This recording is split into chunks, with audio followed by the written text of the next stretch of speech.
The climate change protests in London are entering their fifth day. More than 1,000 police officers are deployed to cover the demonstrations over the Easter weekend. Let's take a look now at the live pictures from Heathrow. About 20 protesters have been moved onto the pavement by police there at one of the road entrances to the airport. We have no word of disruption there to travel plans. All seems to be normal, apparently. A busy bank holiday, of course. And as you can see, the protesters there with their sign, which says, "Are we the last generation?" We'll obviously be keeping an eye on Heathrow as the morning progresses. And elsewhere, campaigners from the group Extinction Rebellion are continuing to block sites, including Oxford Circus and Waterloo Bridge. Since Monday, more than 500 activists have been arrested, with some roads in the city still blocked. Catherine Stancheshen reports. Camped out at 4 central London locations, these climate change campaigners say they're in for the long haul. I've got to get back to work. I've taken a couple of weeks off holiday for this though, so yeah, as long as it can take, really. It does mean another day of major disruption for the capital, already thought to be costing millions to businesses. For some, enough is enough. I pay my taxes and I feel it's outrageous that the police force under Khan and Cressida Dick, well, because you obviously don't believe in law and order. You obviously think people should be able to disrupt and block a major bridge. This is not legitimate protest. But Extinction Rebellion says this is going exactly as it's meant to, as non-violent civil disobedience is the best way of getting the government to sit up and take notice. They've apologised to those affected, but say this action is absolutely necessary if we're going to have the best chance of saving our planet.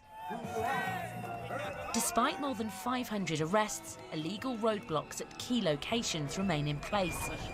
The Metropolitan Police says the extra effort being put into policing demonstrations is an unwelcome strain on an already stretched service. Many officers are now not going away for Easter with their families when perhaps they'd anticipated doing that. We've brought people in on 12-hour shifts across the Met, so much longer working hours. All of that will eventually have a cumulative effect on people's well-being and resilience. Extinction Rebellion says it plans to target Heathrow Airport next. Police warn activists will be met with a robust response if that happens. Well, let's hear from another of our correspondents, Sarah Walter, now, who she's at Waterloo Bridge this morning. What's happening there, Sarah?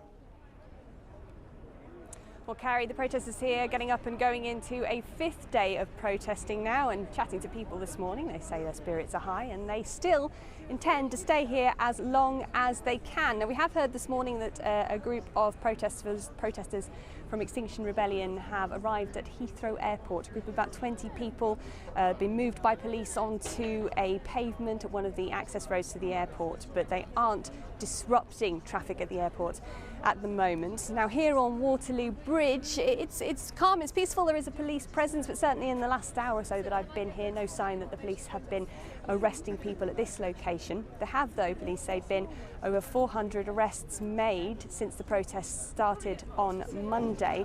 10 people have been charged in connection with the protests. But speaking to one person here who said they were arrested yesterday at Oxford Circus, said they were released within 3 hours, and they're now back here. They've been told they've been released pending further investigation. Now, the protests have been criticised by the Home Secretary, Sajid Javid, who says that these protesters are now causing huge amounts of disruption for commuters and putting extra pressure on an already stretched police force.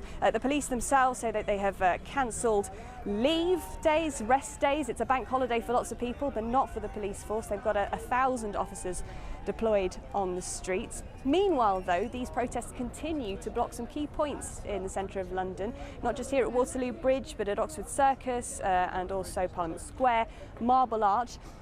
Protesters are now actually being asked if they will move to that site at Marble Arch to abandon their points here in Oxford Circus, Parliament Square. But chatting to people this morning, they say that would be a de-escalation that they're not prepared for yet. They haven't achieved what they've come here to do, and that is to get the government to take more urgent action over climate change. And they say until that happens, they're going to stay here. Sarah, thank you.